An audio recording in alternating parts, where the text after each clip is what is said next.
Rally পূর্ব সমাবেশে হবিগঞ্জ জেলার প্রত্যেকটি উপজেলা থেকে, প্রত্যেকটি পৌরসভা থেকে এবং প্রত্যেকটি অঙ্গ সংগঠনের যে সকল নেতাকর্মী এখানে সমাবেত হয়েছেন তাদের সকলকে আমার ব্যক্তিগত তরফ থেকে এবং বাংলাদেশ জাতীয়তাবাদী দলের তরফ থেকে জানাচ্ছি অনেক অনেক শুভেচ্ছা, বিপ্লবী অভিনন্দন।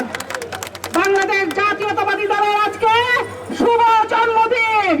এই জন্মদিন উপলক্ষে আমি শ্রদ্ধা অবনত চিত্তে স্মরণ করছি আমাদের দলের প্রতিষ্ঠাতা চেয়ারম্যান, স্বাধীনতার মহান ঘোষক শহীদ রাষ্ট্রপতি জিয়াউর রহমানকে, যার জন্ম না হলে আজকের বাংলাদেশ স্বাধীন হতো না, যার জন্ম না হলে আমরা মাথা উঁচু করে দাঁড়ানো শিখতে পারতাম না।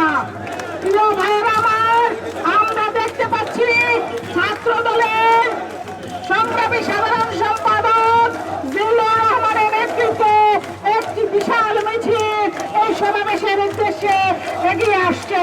আমরা তাদেরকে করতালির মাধ্যমে শুভেচ্ছা জানাচ্ছি, অভিনন্দন জানাচ্ছি। প্রিয় ভাইয়েরা আমার,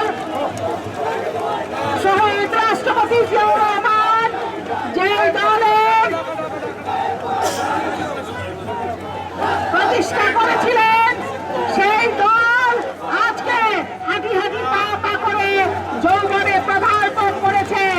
সেই দলের নেতৃত্বে দীর্ঘ 17 বছর ধরে আমরা গণতন্ত্রের জন্য লড়াই করেছি।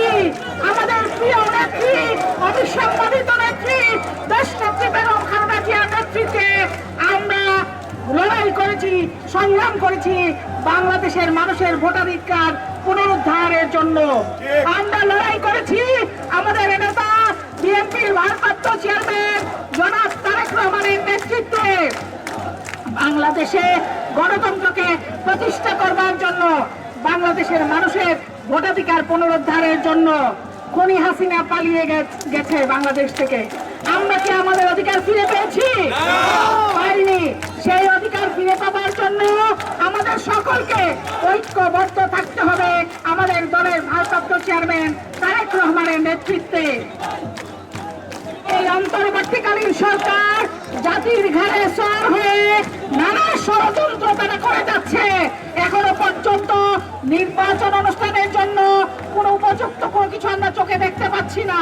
পরিষ্কার ভাষায় আজকের এই প্রতিষ্ঠা বার্ষিকীর সমাবেশ থেকে আমরা বলতে চাই, অবিলম্বে বাংলাদেশে একটি ইনক্লুসিভ নির্বাচনের জন্য প্রয়োজনীয় ব্যবস্থা গ্রহণ করেন। মানুষ তাদের অধিকার ফিরে পাওয়ার জন্য মুখিয়ে আছে, ভোট দেওয়ার জন্য মুখিয়ে আছে। আমাদের নেতা তারেক রহমানের নেতৃত্বে বাংলাদেশে আমরা একটি গণতান্ত্রিক সরকার প্রতিষ্ঠিত করতে চাই।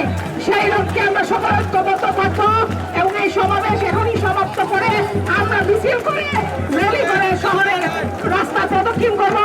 সবাই ধারাবাহিকভাবে সেই র্যালিতে অংশগ্রহণ করবেন শৃঙ্খলা মোতাবেক।